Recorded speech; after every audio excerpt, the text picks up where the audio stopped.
Bom dia a todos e obrigado por aguardarem. Sejam muito bem-vindos à videoconferência de divulgação dos resultados do quarto trimestre de 2024 do GPA. Destaco aqueles que precisarem de tradução simultânea, que temos essa ferramenta disponível na plataforma. Para isso, basta clicar no botão Interpretation, através do ícone do globo na parte inferior da tela e escolha o seu idioma de preferência, português ou inglês. Para aqueles ouvindo a videoconferência em inglês, há a opção de mutar o áudio original em português, clicando em Mute Original Áudio. Informamos que esta videoconferência está sendo gravada e será disponibilizada no site de RI da companhia, onde se encontra disponível o material completo da divulgação de resultados. É possível também fazer o download da apresentação no ícone de chat.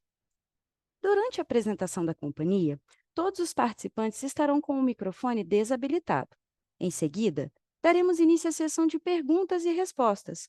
Para fazer perguntas, clique no ícone Q&A na parte inferior de sua tela e escreva sua pergunta para entrar na fila. Ao ser anunciado, uma solicitação para ativar o seu microfone aparecerá na tela. E então, você deve ativar o seu microfone para fazer perguntas. Orientamos que as perguntas sejam feitas todas de uma única vez.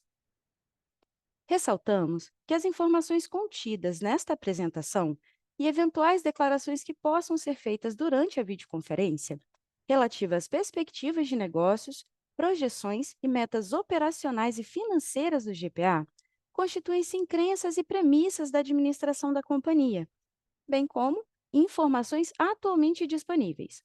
Considerações futuras não são garantias de desempenho, elas envolvem riscos, incertezas e premissas, pois se referem a eventos futuros e, portanto, depende de circunstâncias que podem ou não ocorrer. Investidores devem compreender que condições econômicas gerais, condições de mercado e outros fatores operacionais podem afetar o desempenho futuro do GPA e conduzir a resultados que diferem materialmente daqueles expressos em tais considerações futuras. Estão conosco hoje o CEO do GPA, Marcelo Pimentel, e o CFO e diretor de Relações com Investidores, Rafael Russowski. Passarei a palavra ao senhor Marcelo Pimentel para dar início à apresentação. Bom dia a todas e a todos. Muito obrigado por participarem da nossa conferência de resultados do último trimestre de 2024. Este é o trimestre que marca a entrega do primeiro triênio do nosso projeto de turnaround e eu estou muito feliz em anunciar que superamos todas as nossas expectativas, chegando a indicadores históricos que evidenciam sólidos avanços operacionais e a evolução de nossos resultados. No slide número 4, eu apresento os nossos destaques do período.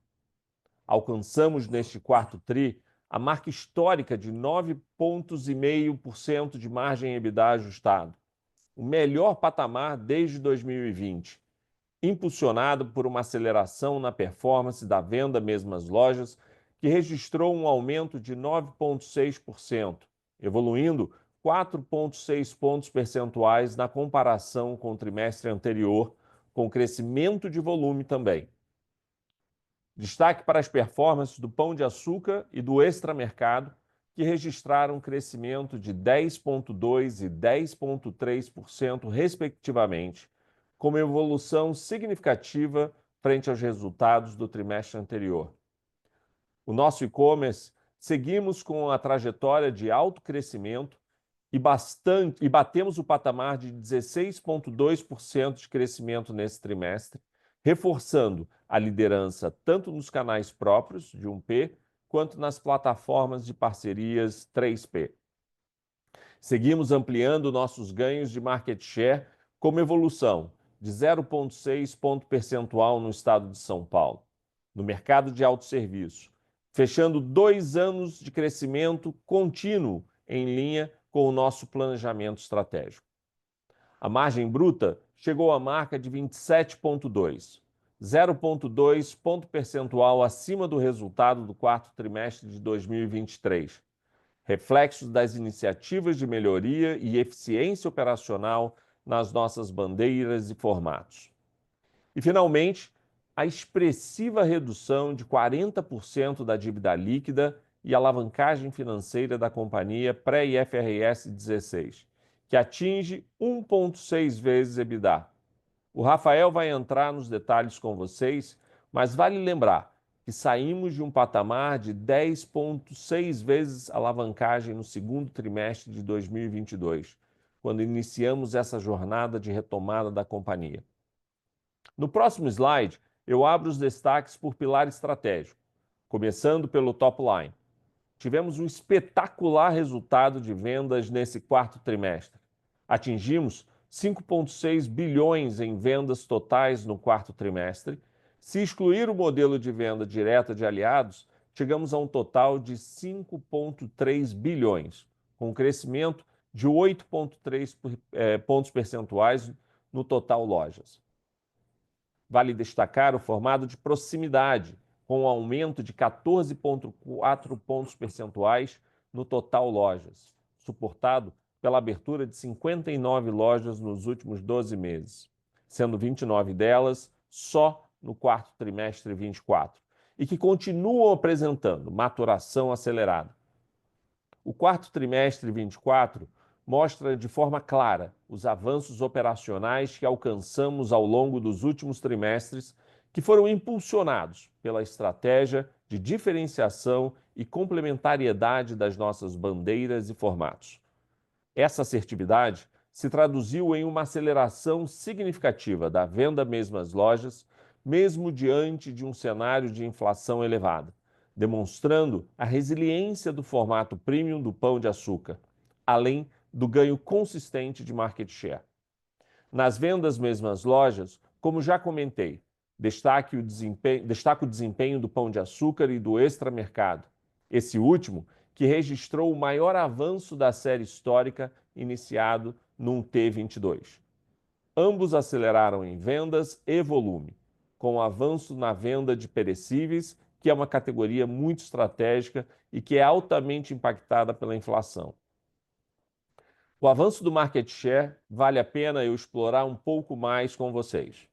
Tivemos uma evolução de 0,6 percentual em autosserviço no estado de São Paulo, consolidando 2 anos consecutivos de crescimento. O Pão de Açúcar acelera a captura de market share no segmento premium, enquanto o formato proximidade avança 1,6 pontos percentuais em relação aos pequenos supermercados, confirmando o sucesso da proposta de valor entregue aos clientes desse formato. Seguindo no top line, queria comentar a excelente resposta do Mercado Extra ao projeto de revisão de sortimento e gestão de categorias que começamos no segundo trimestre de 2024. Como parte dessa transformação, revitalizamos 60 lojas, sendo 43 delas somente no quarto trimestre, com uma nova distribuição interna e ajustes de fachada, revisamos a clusterização de preços e promoções e, por fim, fizemos a revisão estratégica no sortimento dessas lojas. E os resultados, até o momento, são muito positivos e animadores para todos nós. Essas 60 lojas revitalizadas apresentam um uplift de vendas pós-mudança de 6,7 pontos percentuais, o que confirma o potencial de crescimento e rentabilidade dessa bandeira. No pilar de cliente, nosso NPS atingiu 80 pontos, aumento de 4,2 pontos em relação ao quarto trimestre de 2023 e 14 pontos versus o quarto trimestre de 2022, mantendo o nível de excelência e contínua evolução na qualidade do atendimento aos nossos clientes. Essa melhora foi sentida em todas as nossas bandeiras, mas gostaria aqui de destacar mais uma vez o Extra Mercado, que atingiu 84 pontos de NPS, um avanço de 7,2 pontos em relação ao quarto trimestre de 2023. Um exemplo do reconhecimento do cliente do Extra foi a eleição, por mais um ano, como a marca mais lembrada na Baixada Santista, uma região super estratégica para a bandeira, onde temos quase 30% de nossas lojas. Todo esse avanço do NPS é fruto de diversas iniciativas, com destaque para o programa de treinamento contínuo dos colaboradores e a revitalização das lojas, que refletem a melhoria da experiência do cliente, especialmente em relação à percepção de preços, disponibilidade de produtos e estrutura de lojas. Foram 86 lojas revitalizadas entre Pão e Extra ao longo de 2024. Avançando para o pilar digital, registramos mais um trimestre de forte crescimento, com expansão da margem EBITDA e impacto positivo na margem consolidada, mantendo a trajetória de evolução contínua e a nossa liderança no e-commerce de alimentos digital. Nesse trimestre, nossa receita cresceu 16,2%, com uma penetração sobre as vendas totais da empresa de 12,2%, que representa um incremento de 0,8 percentual em relação ao ano anterior. Vale mencionar que nesse trimestre tivemos a Black Friday, que vem ganhando cada vez mais relevância no canal de e-commerce de alimentos. Registramos recorde de vendas em um único dia, com crescimento de 18% em relação ao ano anterior, com melhora na margem, nos pedidos on-times e completos. Avançando para o slide número 6, temos o registro da nossa margem EBITDA, chegando a 9,5%, um patamar histórico desde 2020, além da margem bruta de 27,2% no trimestre, com uma evolução de 0,2 pontos em relação ao quarto trimestre 23. Vou deixar o Rafael comentar com vocês em seguida os detalhes sobre o nosso desempenho financeiro. No pilar de expansão, tivemos a abertura de 29 lojas no quarto trimestre, totalizando 60 lojas em um ano. Foram 59 lojas no formato de proximidade, com 34 minutos Pão de Açúcar, 21 mini extra e 4 novos Pão de Açúcar fresh, além de uma loja Pão de Açúcar na cidade de Campinas, em São Paulo. Seguimos com o foco de expansão voltado a formatos de proximidade premium, com a bandeira Minuto Pão de Açúcar no estado de São Paulo, que já tem um modelo mais maduro, escalável e com maior potencial de capilaridade, considerando o adensamento e a verticalização da cidade da região metropolitana de São Paulo. Avançando para o meu último slide, chegamos à agenda de iniciativas sociais, de meio ambiente e de cultura, nosso sexto pilar estratégico. Na diretriz de combate às mudanças climáticas, chegamos ao marco de redução de 6,7% de emissões de gases de efeito estufa dos escopos 1 e 2, resultado de investimentos em retrofit e correção de vazamentos nas lojas. E seguimos avançando em direção à meta de redução de 50% até 2025. Na agenda de promoção da diversidade e inclusão, eu fico muito feliz em anunciar que encerramos o quarto trimestre com quase 50% do quadro de mulheres na liderança, superando a nossa meta anual. Também fechamos o ano com cerca de 59% de representatividade negra na liderança, com 51% na alta gestão. Também fomos reconhecidos em primeiro lugar no Índice de Equidade Racial nas Empresas, resultado das nossas iniciativas intencionais para evolução nesse pilar. E encerro esse capítulo com a atualização do pilar de impacto social. Por meio do programa Parceria contra o Desperdício, em 2024, doamos 1,2 mil toneladas de alimentos, além de 850 toneladas arrecadadas por nossos clientes, beneficiando mais de 330 organizações sociais parceiras do Instituto Pão de Açúcar. E encerramos o ano com mais de 1.100 participações de colaboradores do GPA no programa de voluntariado Colabora, superando a nossa meta inicial de 700 participações. Eu encerro aqui minha primeira participação e passo agora a palavra ao Rafael para os comentários do nosso desempenho financeiro. Obrigado, Marcelo. Bom dia a todos que nos acompanham na conferência. Começando pelo slide 9, apresentamos o faturamento total do GPA, que atingiu 5,6 bilhões no quarto trimestre de 24, representando um crescimento de 6,3% no total lojas em comparação ao quarto trimestre de 23, com destaque para o formato de proximidade, foco da nossa expansão, que apresentou aumento de 14,4% no período.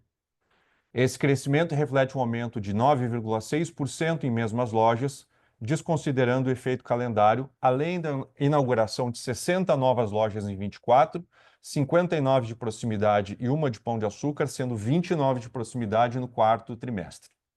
Por outro lado, o resultado total foi impactado pelo fechamento de 3 lojas da bandeira Pão de Açúcar e 3 lojas de proximidade no trimestre, alinhado ao nosso processo contínuo de otimização de portfólio.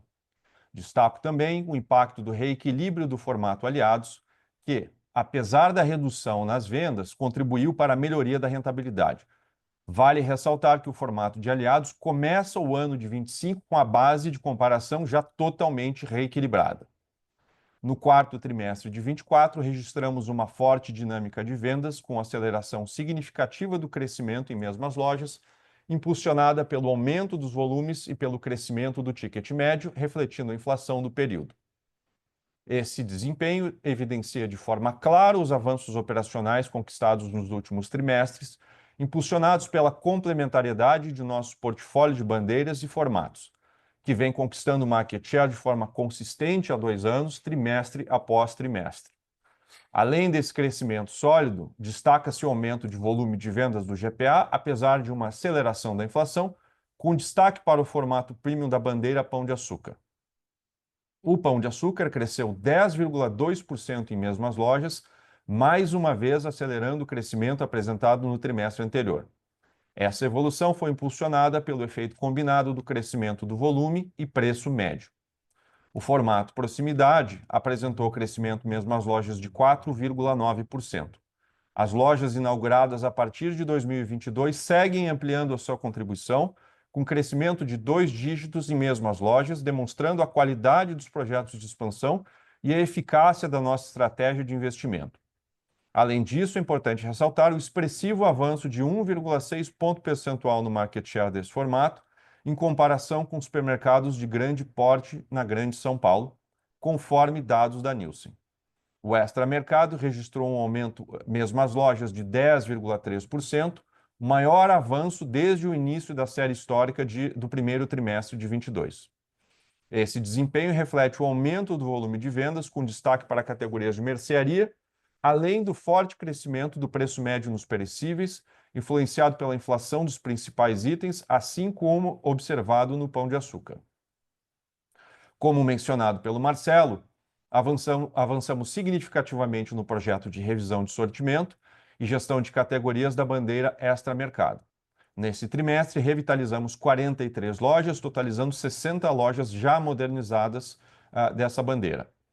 O impacto dessas melhorias foi evidente, com essas lojas apresentando um crescimento de venda acima da média, contribuindo diretamente para a aceleração do desempenho no período.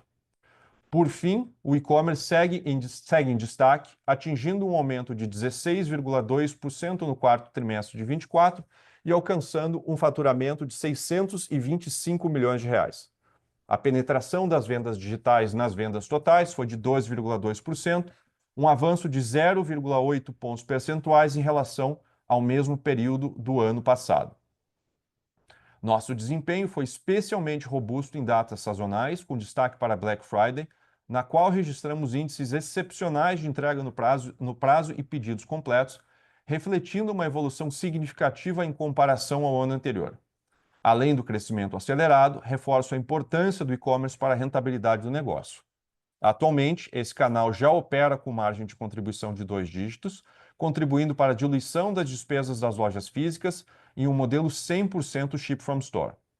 No slide 10, apresentamos o desempenho da rentabilidade medida por meio do lucro bruto e EBITDA ajustado.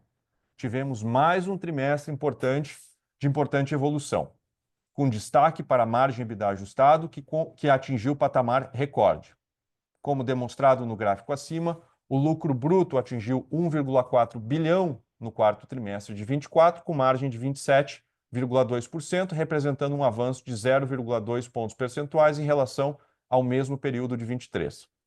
Destacamos, no gráfico, o momento em que iniciamos o projeto de turnaround da companhia, evidenciando a sustentabilidade dos ganhos contínuos conquistados desde então. Mantemos foco na evolução da rentabilidade, impulsionada pelos projetos iniciados em 23. Um dos principais destaques desse resultado é a bandeira Extra Mercado, que já começa a refletir em sua rentabilidade os avanços do projeto de revisão de sortimento e gestão de categorias, iniciado no segundo trimestre de 24. Para 25, contamos com um sólido pipeline de iniciativas estratégicas, incluindo a redução de quebras, aprimoramento da margem comercial, crescimento do retail media e otimização de parte de lojas. Essas ações reforçam nosso compromisso com a evolução contínua da rentabilidade, sempre em busca de resultados sustentáveis e de longo prazo. No gráfico abaixo, observamos que o EBITDA ajustado totalizou 498 milhões, com margem de 9,5%, representando um expressivo avanço de 1,4 pontos percentuais versus o quarto trimestre de 2023.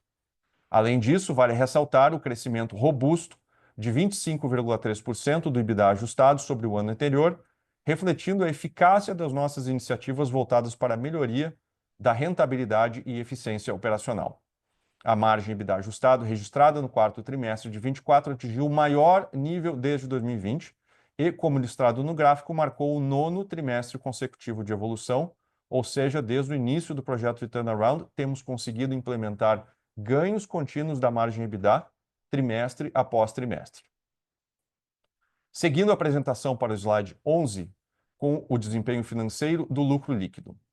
Como ilustrado no gráfico, no quarto trimestre de 24, registramos um prejuízo líquido continuado de 737 milhões.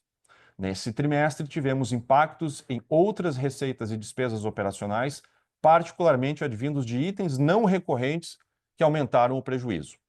Vou passar por esses efeitos para dar mais clareza sobre a natureza do resultado. Classificamos um impacto de 563 milhões relacionados a temas específicos, sendo 272 milhões em temas que chamamos de estruturantes para o GPA e 291 milhões em temas excepcionais.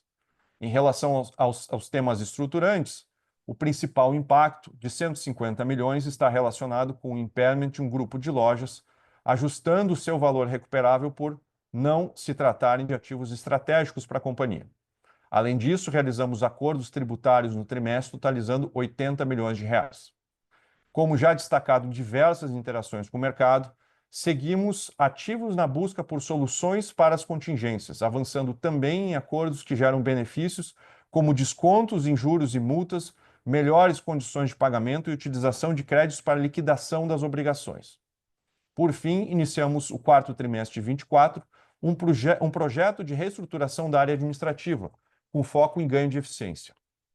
O impacto das rescisões provisionadas foi de 43 milhões de reais, já considerando o total do projeto, e projetamos uma redução anualizada de despesas de aproximadamente 100 milhões de reais.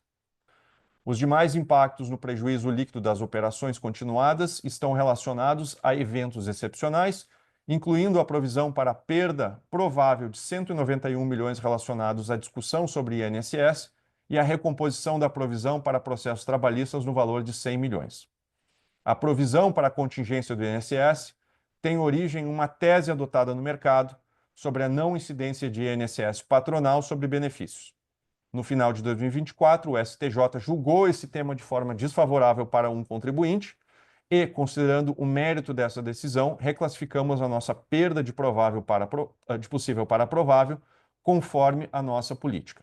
Importante destacar que, no nosso caso, essa discussão ainda se encontra na esfera administrativa e que qualquer desembolso de caixa só ocorrerá após o julgamento definitivo, o que, historicamente, pode levar até de 5 a 8 anos, havendo ainda a possibilidade, nesse período, de um acordo para redução desses valores. Além disso, realizamos uma recomposição da provisão para ações trabalhistas, atualizando as estimativas de desembolso e a avaliação da probabilidade de perda com base em uma análise mais detalhada do histórico de processo. Os desembolsos relacionados a essa provisão estão previstos para os próximos anos. Passando para o slide 12, apresentamos o fluxo de caixa gerencial dos últimos 12 meses, período em que geramos um fluxo de caixa operacional livre de 256 milhões de reais. Esse resultado foi impulsionado por uma melhora significativa no EBITDA ajustado pré-IFRS 16, que alcançou 811 milhões de reais, registrando um expressivo crescimento de 85% em relação a 23. Além disso, tivemos uma gestão eficiente do capital de giro de mercadorias e um capex de 674 milhões, reduzindo 52 milhões na comparação com o ano anterior. Apesar da evolução positiva das principais linhas operacionais, a geração de caixa operacional livre apresentou uma redução de 50 milhões em relação a 23, impactada exclusivamente pelo capital de giro para não mercadorias devido a uma menor monetização de créditos de CMS, retornando a níveis mais normalizados. O fluxo de caixa após a venda de ativos atingiu 1,5 bilhão no acumulado de 12 meses, impactado positivamente, principalmente pela venda de ativos não core e pelo follow-on, com evolução de 963 milhões de reais na comparação com 23. Por fim, destaco a melhora de 140 milhões no custo financeiro líquido, resultado principalmente da significativa redução da nossa dívida bruta. No slide 13, detalhamos a expressiva redução do nosso endividamento, como ilustrado no gráfico. A dívida líquida diminuiu em 911 milhões entre o quarto trimestre de 23 e 24, passando de 2,2 bilhões para 1,3 bilhão. Esse resultado reflete os efeitos positivos mencionados anteriormente, incluindo a geração de 256 milhões em fluxo de caixa livre operacional, a eficiente execução da venda de ativos não core e os recursos captados no follow-on. A redução da alavancagem financeira foi ainda mais pronunciada. Considerando o EBITDA ajustado pré-IFRS 16, nossa alavancagem caiu de 5 vezes no quarto trimestre de 23 para 1,6 vezes no quarto trimestre de 24. Esse avanço reforça nosso compromisso com a redução do endividamento e a construção de uma estrutura de capital mais sólida e equilibrada, resultado da combinação entre uma gestão financeira disciplinada e a contínua evolução do desempenho operacional. Encerro aqui a nossa apresentação de resultados financeiros e proponho abrir agora a sessão de perguntas e respostas. Agora, começaremos a sessão de perguntas e respostas. Lembrando que, para fazer perguntas, vocês devem clicar no ícone Q&A na parte inferior da tela e escrever a sua pergunta para entrar na fila. Ao ser anunciado, uma solicitação para ativar o seu microfone aparecerá na tela e, então, você deve ativar o seu microfone para fazer perguntas. Solicitamos, por gentileza, que as perguntas sejam feitas todas de uma única vez. Vamos à nossa primeira pergunta. É do Rubem Couto, do Santander. Rubem, iremos habilitar o áudio para que você possa realizar a sua pergunta. Rubem, pode prosseguir, por favor. Bom dia, Pimentel, Rafael, tudo bem? dia. Eu queria puxar Bom esse dia. gancho do Rafael agora comentando sobre a geração de caixa da companhia de desalavancagem. Para o ano de 25, quando a gente olha essa geração de caixa operacional comparada ao EBITDA que vocês mostraram em 24, ainda uma conversão baixa, né? Principalmente olhando o histórico ou até alguns dos peers. Que vocês imaginam que pode evoluir aqui em termos dessa conversão de caixa operacional ao longo de 25? Imagino que ainda tem algum espaço para expansão de margem, mas algum outra alavanca aqui para poder melhorar essa conversão de caixa para poder continuar reduzindo a alavancagem? Obrigado. Eu pego essa. Rubem, vamos só esclarecer um ponto aqui. A conversão de caixa, quando a gente olha, a gente está olhando do EBITDA para o caixa operacional, né? Então, a gente está falando aqui, se você olhar na página 13 do nosso release, a gente está olhando uma conversão de caixa que passa de 811 de EBITDA para 930 milhões de fluxo de caixa operacional. Então, digamos, a conversão do caixa operacional ela é uma conversão bastante robusta. É lógico, quando você subtrai deste valor o CAPEX, a gente ainda tem uma conversão de caixa que é um pouco mais baixa. Mas lembra que esse CAPEX, ele está, no final das contas, servindo para abrir lojas, servindo para melhorar o nosso parque aqui de TI, e isso, com o tempo, deve nos colocar numa posição de eficiência, bom, primeiro de crescimento mais acelerado por conta das aberturas, vocês estão vendo o crescimento que as lojas novas de Minuto, Pão de Açúcar, principalmente de proximidade de maneira geral, estão gerando uma venda adicional bastante robusta, bastante significativa para a companhia.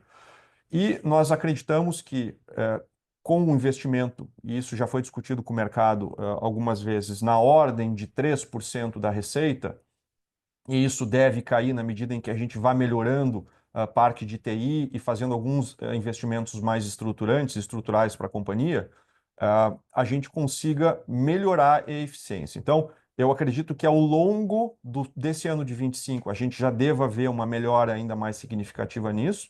A gente, é claro, tem como objetivo continuar aumentando o EBITDA, e a gente tem um CAPEX que deve permanecer mais ou menos equilibrado nos níveis que a gente apresentou em 24. Então, essa dinâmica e com a melhora de venda e com a melhora de eficiência, o aumento de eficiência por conta desses investimentos nos últimos 2 anos, a gente espera, mais uma vez, continuar aumentando o EBITDA, reduzir sensivelmente o CAPEX e, portanto, aumentar a nossa conversão de caixa, já levando em conta os investimentos que a gente faz no ano. Boa, tá claro. Obrigado.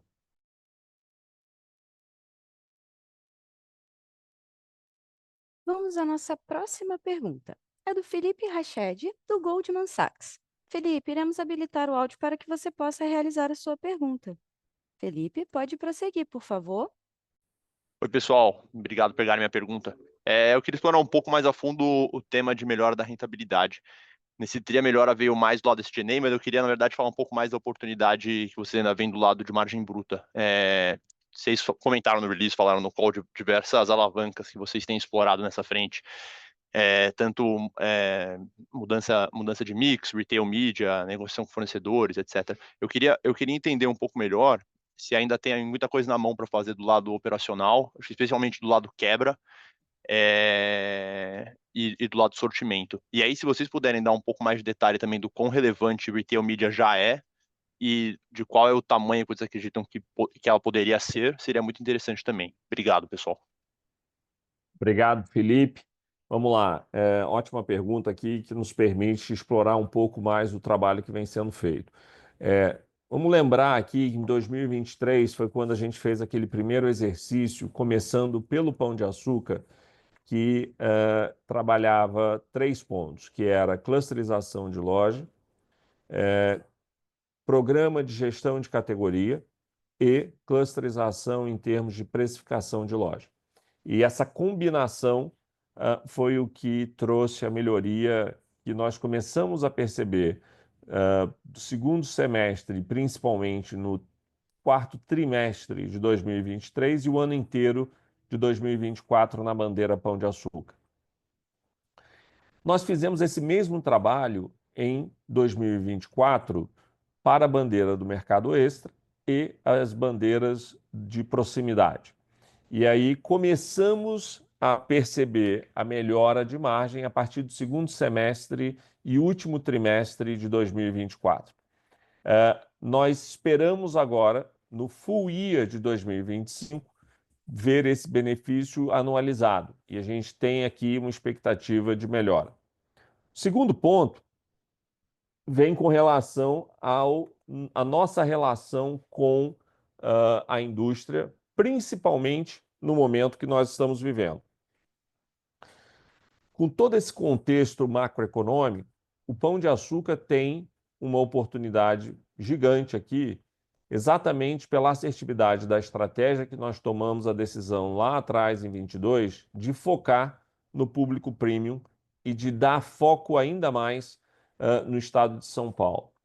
Essa concentração e esse foco atende a mais de 70% do nosso faturamento e a um público que tem uma renda discricionária maior e, portanto, ainda resiliente ao momento econômico. Isso não só se mostrou no último trimestre de 24, mas nós temos percebido já na virada do ano uma contínua e forte performance no varejo. Então, isso permite o O nosso cliente ainda quer sortimento, ainda quer qualidade, ainda quer frescor e nós não temos indícios de um arrefecimento nesse sentido. O que dá para a indústria um interesse ainda maior de trabalhar com a gente, de querer estar próximo e de querer ter acesso ao nosso cliente. O terceiro ponto que você coloca, e está correto, foi o tema de quebra. Nós vimos em 2024 uma melhora, ainda que singela, na nossa performance de quebra. Nós não performamos na medida que esperávamos e temos uma ambição muito grande para 2025 de começar a ver os frutos dos trabalhos que foram feitos em 2024. E aqui falando principalmente na inteligência de supply chain de perecíveis para as lojas, que é onde se concentra a maior parte das nossas quebras. Então, essa parte de perecíveis, inteligência de como eu abasteço, sortimento e quantidade correta para as lojas, tem um impacto importante. Um segundo impacto em quebra, que nós estamos em piloto, é o transporte refrigerados de hortifruti para as lojas mais distantes. E isso, sem dúvida nenhuma, traz uma proteção da qualidade do produto, reduzindo na quebra, e nós estamos aí algumas lojas fazendo esses testes. Em dando certo, nós vamos ampliar isso para os demais lojas. Por último, você toca na questão de retail media. E aqui nós estamos extremamente felizes com o retail media. Nós dobramos o faturamento em 24 com relação a 23. E aqui dobramos com base numa fase inicial desse projeto. Até então, o projeto de retail media tem focado no faturamento através da venda de espaços físicos e televisões e espaços em estacionamentos e equipamentos das nossas lojas físicas. Nós agora estamos mudando para aquilo que eu acredito ser, aí sim, a parte principal do retail media, que é a transação de dados com a indústria, tanto no contexto de promocional, linkando comportamento de compra, CRM e retail media, bem como agora também começando o projeto de hiperpersonalização. Esse é um projeto que vai dar para a indústria a capacidade de falar com o indivíduo sobre produtos e itens, sejam eles específicos ou correlatos, que vai ser muito mais assertivo para a indústria. Por isso, o investimento traz um retorno muito maior do que uma mídia tradicional, mas também com a relevância para o cliente, ou seja, eu falo com o cliente sobre aquilo que de verdade importa para ele. Então, no Retail Media, muito feliz com relação ao que aconteceu em 24, como eu comentei, lembrando que isso aqui é dobrar o faturamento de um produto que tem 80% de margem.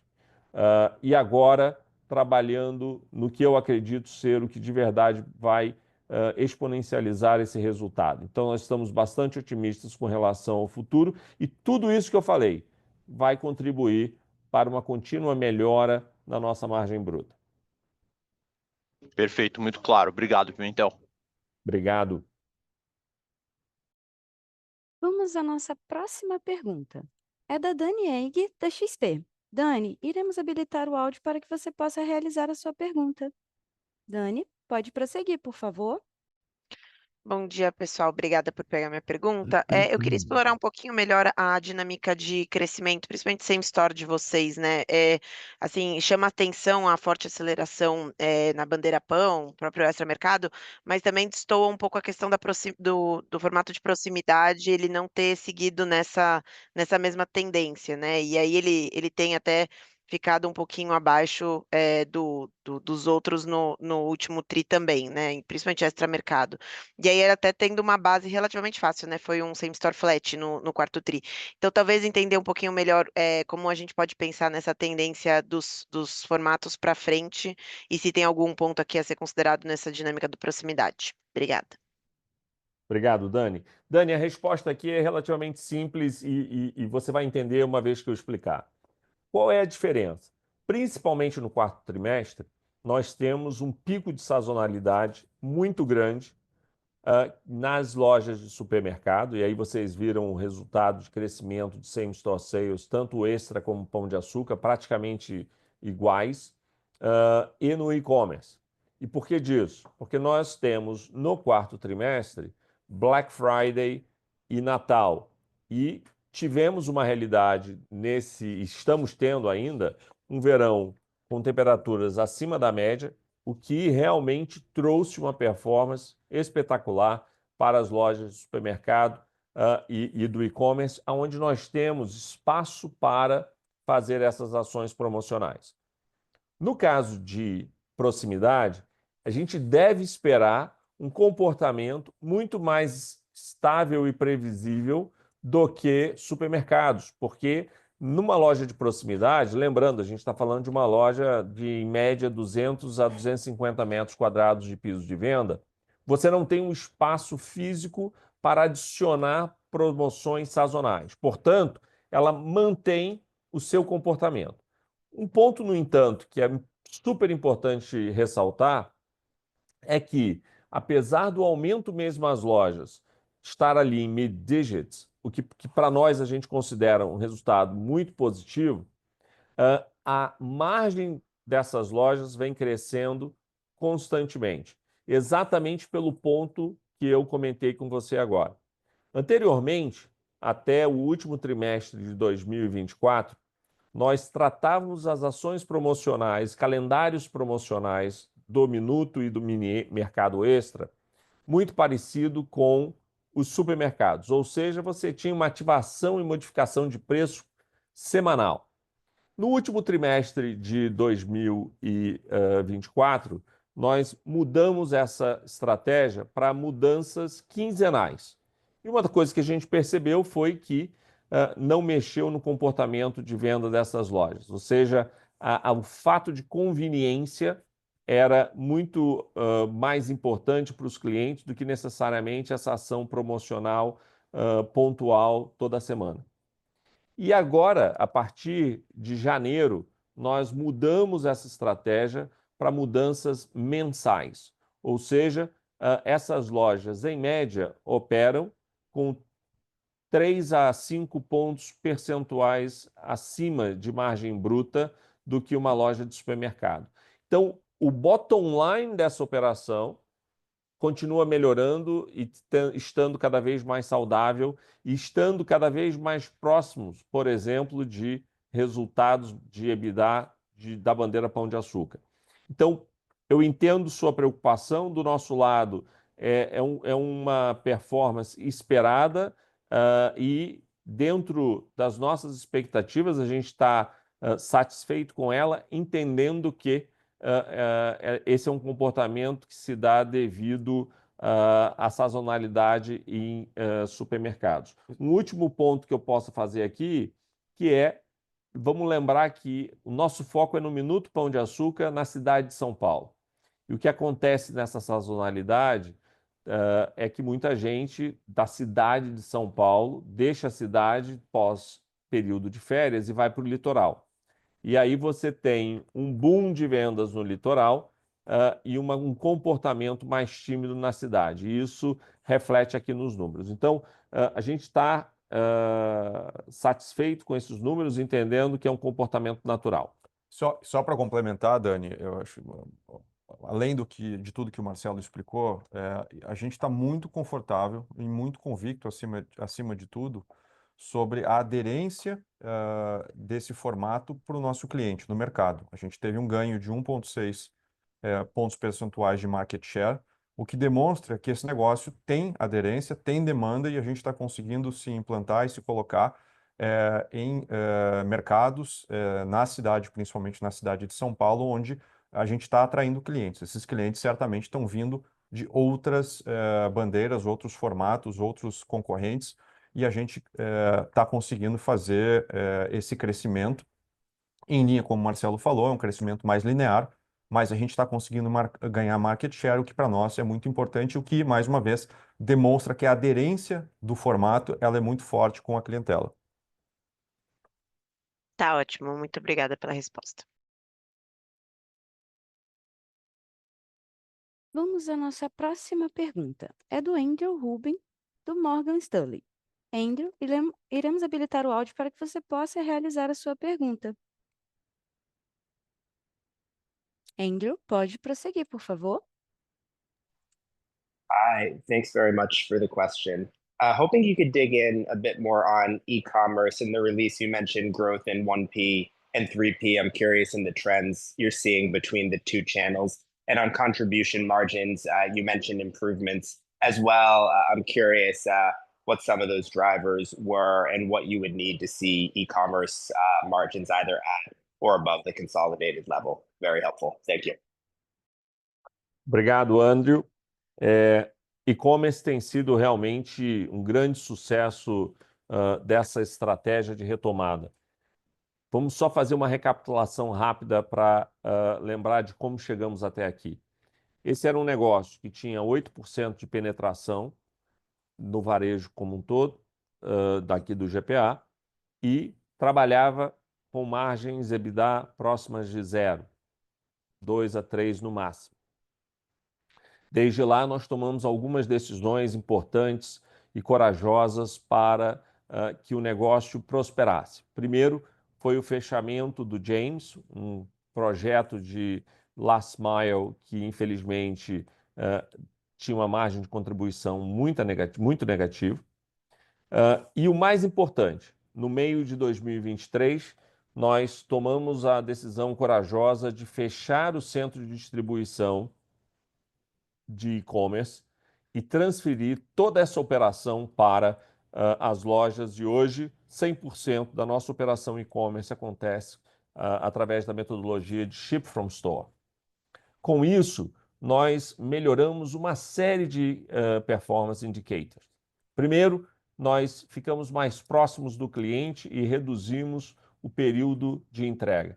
De lá para cá, nós saímos de uma performance de 40% de pedidos entregues no mesmo dia para acima de 75% hoje de pedidos entregues no mesmo dia. Estando mais próximos, nós reduzimos o custo logístico e, com isso, conseguimos também baratear a entrega para o cliente e também para o GPA. Terceiro ponto foi, ao fechar o CD, nós reduzimos o estoque, um fator determinante na redução de estoque da companhia como um todo. Foram mais de 180 milhões de reais liberados no caixa da companhia durante esse período. E, por último, muito importante, nós introduzimos a venda de perecíveis. Hoje, em muito pouco tempo, 35% de toda a venda digital acontece através de categorias de perecíveis que são mais rentáveis para nós. E aqui é um diferencial competitivo que nós temos em relação a todo e qualquer outro concorrente no mercado hoje. Com isso, Andrew, nós conseguimos mudar completamente a performance desse negócio. Primeiro, o engajamento das lojas foi absolutamente fantástico e o time entendeu que eles poderiam agregar venda através desse canal, e hoje nós saímos de 8% de penetração para acima de 12% de penetração das vendas totais da companhia. E nós saímos daquele EBITDA de 1 a 2% para um EBITDA hoje que já toca duplo dígito. Com relação ao futuro, nós hoje temos uma divisão entre 1P e 3P na casa de 45% de 1P e 55% de 3P. Nós entendemos que nós precisamos estar em todas as plataformas. Nós somos o varejo alimentar número 1 no Mercado Livre, no iFood, no Rappi e todos os outros que nós estamos presentes. O cliente entende que ele pode nos achar lá, mas nós temos a ambição de continuar crescendo a base do 1P, porque isso ajuda no nosso ecossistema de cuidar desse cliente internamente através de dados, e isso, por consequência, traz reflexos positivos no fato de retail media, margem total. E o terceiro ponto tão relevante aqui para nós é que o cliente premium, esse cliente que vem crescendo a base, que a gente tem esse foco de crescer a base, ele é um cliente multicanal. Ele quer poder interagir com o Pão de Açúcar da forma que ele quiser. Ele vai num supermercado no final de semana, durante a semana ele passa no Minuto Pão de Açúcar e também faz suas compras online. Ou seja, o online tem um papel importante na retenção desses clientes que vão além só de suas vendas. Mas nossa ambição é continuar crescendo a penetração de vendas online no total da empresa. Nós temos isso como parte integral do nosso projeto estratégico 25-27 e vamos continuar trabalhando para isso.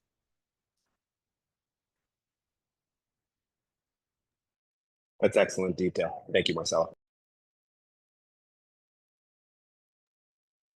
Vamos à nossa próxima pergunta. É do Luca Biasi, do UBS. Lu, queremos habilitar o áudio para que você possa realizar a sua pergunta. Luca, pode prosseguir, por favor. Bom dia, Pimentel. Bom dia, Rafael. Obrigado por pegar nossas perguntas. São duas. A primeira sobre market share. Em um contexto de maiores discussões sobre supermercados concorrerem com outros formatos e também de algumas notícias apontando que um de seus maiores concorrentes vem tentando renegociar a sua dívida. De quem que vocês acham que vocês vêm roubando mais share? E vocês acham que ainda existe espaço para continuar crescendo share em São Paulo? E a segunda pergunta sobre margem bruta. Em relação aos outros trimestres de 24, a expansão de margem bruta na comparação anual desacelerou um pouco agora no quarto tri. A gente queria entender o que pode ter causado isso, se por acaso vocês foram um pouco mais promocionais que vocês normalmente seriam em quarto trimestre, ou se existem outros fatores envolvidos. Obrigado. Obrigado, Luca. Com relação ao crescimento de market share, tem alguns eventos aqui. E realmente a gente está muito animado com o que tem acontecido com a empresa. Porque ele não vem só de um vetor. Que a gente está olhando para supermercado premium. Vamos começar com Pão de Açúcar. Pão de Açúcar vem ganhando cada vez mais base de clientes que a gente chama aqui de premium valiosos. E com isso a gente vem vendo um ganho na cidade de São Paulo para supermercados premiums na casa ali acima de 1,5%, que é muito relevante. Semanalmente acompanhamos isso, semanalmente temos ganho market share, ou seja, a nossa proposta de valor é muito completa. O que a gente tem hoje na concorrência premium, e quero dizer aqui que vários deles são extremamente competentes, mas eles não são completos. Então você tem players que são extremamente fortes em perecíveis, principalmente hortifruti. Você vê players que são fortes mais em premium no setor de vinhos, queijos. Você vê outros que são mais em mercearia. Mas você não vê a proposta de valor do pão que em um espaço único o cliente tem acesso à compra completa. Ou seja, desde o perecível de qualidade, de vinhos, padaria, queijos especiais, cafés, azeites, bem como a mercearia básica, limpeza, higiene e beleza. Essa proposta de valor completa, o cliente só encontra no Pão de Açúcar. E por isso que, ao fazer isso cada vez melhor, nós estamos vendo a nossa base de clientes premium crescer e a gente vê nos números um ganho de market share muito significante com relação a premium. O segundo ganho muito importante foi a assertividade da estratégia de proximidade, porque ele complementa o Pão de Açúcar, ele não compete com o Pão de Açúcar. Então, proximidade está para os clientes nas grandes cidades, e aí estamos falando especialmente aqui em São Paulo, com apartamentos onde, e o trânsito de São Paulo se encontra cada vez pior, onde as pessoas podem caminhar para a loja em até 5 minutos. A diferença do Minuto Pão de Açúcar é que ele não é uma loja de impulso, ele é uma loja de conveniência no sentido de eu consigo comprar absolutamente todas as categorias que eu conseguiria comprar num pão de açúcar, obviamente com sortimento menor, mas se eu não quiser ir para um supermercado e viver comprando só no Minuto Pão de Açúcar, eu vou conseguir. Eu tenho da padaria, ao perecíveis, ao hortifruti, a mercearia básica e por aí vai. E isso tem trazido uma aderência cada vez maior de um público que é um pouco diferente. Que a gente tem visto, e todos aqui que moram em São Paulo, basta sair na rua que você vai ver o crescimento de lajes residenciais para tudo que é lado. E, segundo os nossos estudos, 70% dessas residências são de apartamentos com 50 metros ou menos, ou seja, pessoas que vão usar transporte próprio cada vez menos, pessoas que têm cada vez menos espaço para guardar, então eles não vão poder fazer grandes compras e vão caminhar e vão usar transporte público e vão usar compras mais frequentes com menos itens. E é isso que a gente tem visto. E dessa forma, nós temos visto um crescimento da base de clientes, adicionando clientes novos, né, que nós não tínhamos acesso até então. O terceiro ponto que você trouxe é com relação a mix de margem promocional. Olha, o que aconteceu no último trimestre, como vocês viram no número, foi um sucesso para nós em relação a uma realidade de sazonalidade que é muito realmente grande, né? A gente teve uma Black Friday muito exitosa e a gente teve um Natal muito exitoso. Nesse contexto, eu coloquei aqui no meu speech de início, só na Black Friday, no dia da Black Friday, nós crescemos 18% contra o ano anterior.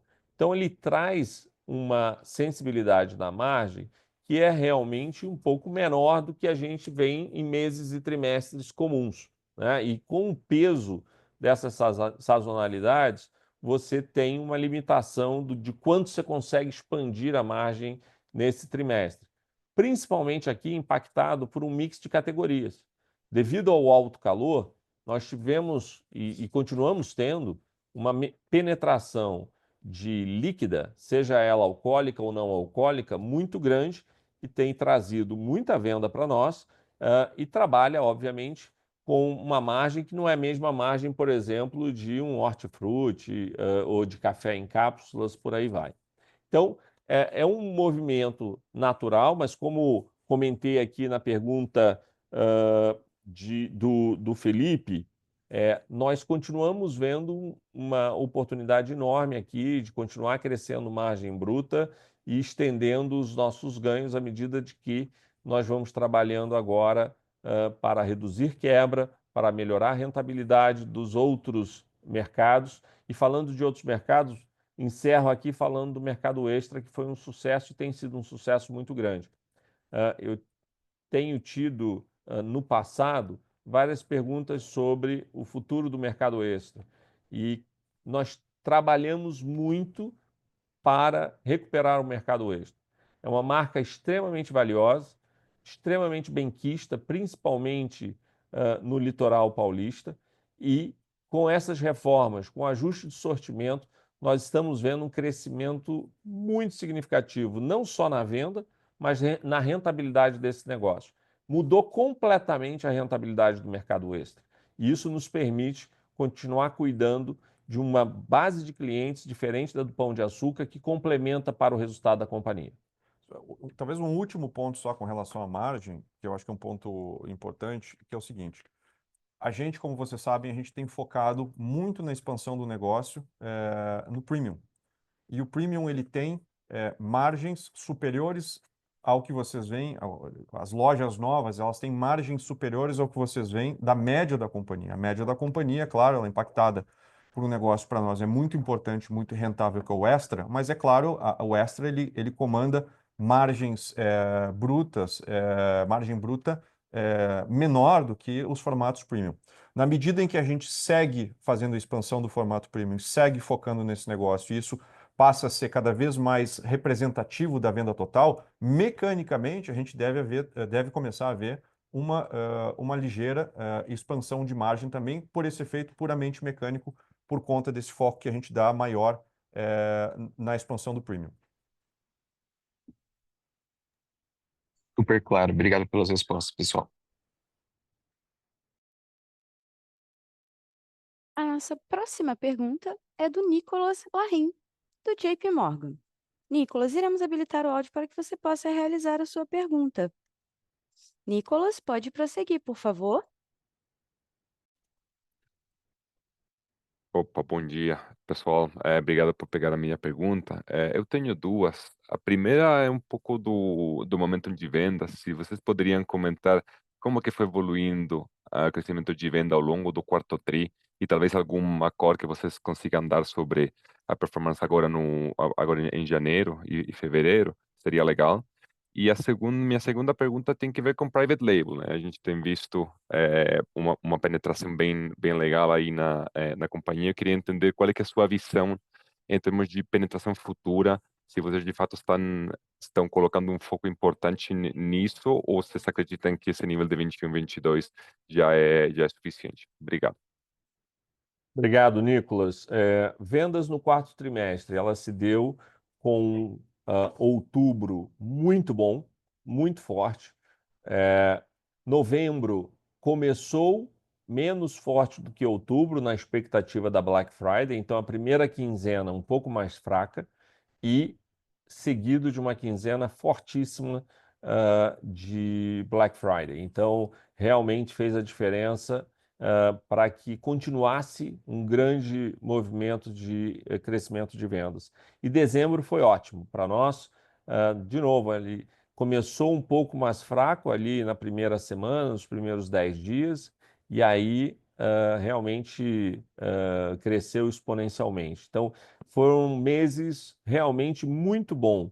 E tocando, obviamente, sem dar nenhum tipo de guidance, para nós, janeiro continuou forte, né? A gente continuou vendo um varejo bastante aquecido, um sortimento sendo vendido, não está dependendo de uma categoria, e sim um sortimento completo sendo vendido, o que traduz, obviamente, um benefício para a nossa margem, e a gente espera ver isso. E fevereiro continuou. Então, nós estamos bastante animados aí com o início do ano. Com relação a Private Label, é um projeto estratégico da companhia. Nós temos esse ano 11 projetos estratégicos e Private Label é um desses 11 projetos. Nós temos falado bastante e vocês vão começar a ver ao decorrer do ano o avanço agora da estratégia de Private Label Premium, principalmente aqui falando de pão de açúcar. A estratégia de Private Label ela é consolidada para os tiers de preço de entrada e preço mainstream ali com a marca Qualitá, e a gente vem de verdade desfrutando do benefício de ter essa ferramenta como algo de fidelização importante para o nosso negócio, mas entendemos que temos uma oportunidade enorme aqui de avançar na nossa estratégia de private label no pão de açúcar, introduzindo produtos premium dentro dessa proposta de valor. E aqui nós já estamos avançando fortemente. Esse trabalho, na verdade, começou no segundo semestre do ano passado e, ao decorrer de 2025, vocês vão ver nas lojas do Pão de Açúcar um novo tier de Private Label Premium que vai competir com as melhores marcas de mercado. A gente trabalha e tem trabalhado muito com teste cego, muita pesquisa, e por isso o cuidado, a gente não quer lançar de qualquer jeito, a gente quer garantir que realmente seja um produto acima da média para que o cliente, ao levar esse produto para casa, e tem um fator importantíssimo aqui, porque você carrega a marca para dentro da sua casa, tenha essa conexão com o que significa a qualidade. Então, espero que muito em breve vocês sejam consumidores da nossa marca própria Premium, que vai estar nos nossos supermercados Pão de Açúcar. E com isso, sim, temos a expectativa de continuar expandindo a penetração de private label dentro do nosso mix. Tá ótimo, super claro, Pimentel. Obrigado. Obrigado. Vamos à nossa próxima pergunta, a do Gustavo Fratini, do Bank of America. Gustavo, iremos habilitar o áudio para que você possa realizar a sua pergunta. Gustavo, pode prosseguir, por favor. Bom dia, pessoal, tudo bem? Obrigado por pegar a minha Eu. pergunta. Do nosso lado, a gente queria, enfim, olhando os números de contingências que vocês têm, acho que vocês estão fazendo um trabalho bem interessante e a gente vê uma redução importante olhando agora o final de 24 versus 2023, né? Acho que principalmente veio de redução das contingências ligadas a ICMS, mas agora também um pouco do INSS. Mas uma linha que ainda chama atenção porque ela continua crescendo bem é a parte de PIS/COFINS e CPMF. A gente queria entender como que tem sido as discussões sobre esse tema e se vocês têm alguma expectativa de timing e potencialmente de algum desembolso de caixa com esse tema. Obrigado. Gustavo, contingências. Contingências é um tema aqui que é super presente para a gente, por óbvio. A gente tem uma contingência que é relativamente grande ao tamanho da companhia. Mais uma vez, lembrando a todos, isso é uma herança de uma série de desmontagens societárias que foram feitas no passado, mas a realidade é que isso hoje está debaixo da nossa responsabilidade e, é claro, é nossa obrigação buscar o melhor caminho para a solução dessas contingências. Quando a gente fala de ICMS, você falou muito bem, a gente teve uma redução grande de ICMS por duas grandes transações que nós fizemos. A primeira foi no início de 24, em abril de 24, que foi o Acordo de São Paulo. Nós reduzimos 3 bilhões e meio de contingências naquela transação, fazendo um parcela 3 bilhões e meio, pagando 700 e quase 800 milhões de reais e pagando isso ao longo de 10 anos. Então, um acordo bastante favorável, oferecido pelo Estado de São Paulo a todos os contribuintes, e nós, é claro, identificamos essa oportunidade e fomos buscar uma negociação com o Estado, com a Procuradoria-Geral do Estado, e isso nos beneficiou bastante. Nós temos também, e a gente anunciou isso nesse trimestre, um acordo que nós fizemos com o Estado da Bahia. Foram 100 milhões de contingências que foram eliminadas através de um acordo. A gente teve um desconto bastante expressivo também, bastante favorável, e também com um pagamento, uma condição de pagamento favorável. Isso é ICMS, né? Isso ajudou a gente a baixar bastante a contingência. Quando a gente fala de PIS/COFINS, a gente tem ali em torno de 6 bilhões, um pouco mais, de contingências de PIS/COFINS, que são relacionadas a teses de mercado. E aqui, quando eu falo tese de mercado, principalmente do setor de varejo, que é o setor onde a gente opera. São duas grandes teses que a gente tem dentro dessa contingência: a tese de bonificação e a tese de insumos essenciais. A tese de bonificação diz respeito ao fato de que a gente tem acordos comerciais com os fornecedores. Eles fazem o que a gente chama de recomposição de margem de acordo com volumes vendidos, de acordo com posicionamento em gôndola. Então, eles nos pagam bonificação, que nós, por contrato e por questões contábeis, tratamos como um redutor de custo, e o fisco trata isso como uma receita. Então, portanto, cobra PIS/COFINS em cima desses valores. E, da mesma forma, nós temos também uma tese sobre insumos essenciais. Existe uma lei que permite que eu tome um crédito de pagamentos que eu faça a fornecedores que me prestam ou produtos que eu compro que são, entre aspas, insumos essenciais para a continuidade da minha operação. Então, esses são os grandes dois grupos aqui. É importante mencionar que esses dois grupos ainda são teses relativamente incipientes, são teses que começaram há não muito tempo atrás. Elas são utilizadas por todo o setor do varejo. Praticamente todas as companhias que operam nesse setor, elas se utilizam de uma forma ou outra dessas teses, e essas teses hoje estão em instância administrativa. Então, isso é muito importante.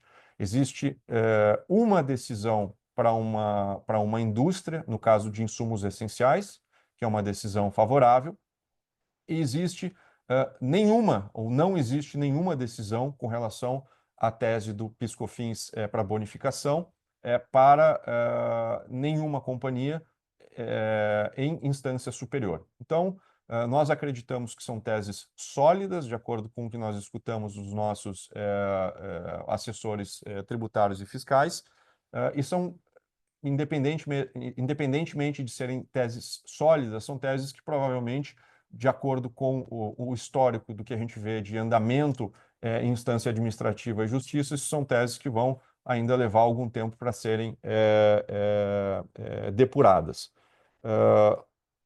Isso, então, é a essência da questão.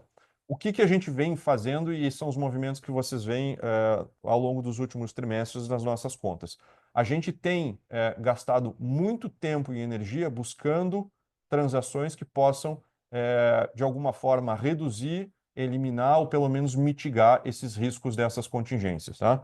Então, você viu, mais uma vez, você viu o acordo de São Paulo, você viu o acordo com a Bahia, e nós estamos trabalhando em outros acordos potenciais, mas eu vou parar por aqui porque são, de novo, ainda esforços muito iniciais e eu vou trazer provavelmente mais informações sobre isso, eu e o Marcelo, nos próximos trimestres. Mas queria deixar claro aqui e registrado que a gente tem trabalhado com mais afinco, buscando soluções para essas questões. Super claro, obrigado, pessoal. A sessão de perguntas e respostas está encerrada. E agora, gostaríamos de passar a palavra ao Marcelo Pimentel para as considerações finais da companhia. Obrigado a todos e a todas por participarem do nosso call de resultados. Eu encerro esse ciclo com a sensação de dever cumprido e uma gratidão enorme pelo comprometimento e trabalho dedicado de todo o time GPA. Eu tenho muito a agradecer a todos vocês para a entrega desse nosso primeiro triênio, superando todas as nossas expectativas. Começamos 2025 acelerando como uma nova empresa, melhor estruturada e preparada para seguirmos evoluindo e crescendo de maneira sustentável e consciente. Muito obrigado a todos e bom dia. Declaramos que a videoconferência está encerrada. O Departamento de Relações com Investidores está à disposição para responder as demais dúvidas e questões. Muito obrigada aos participantes e tenham um bom dia.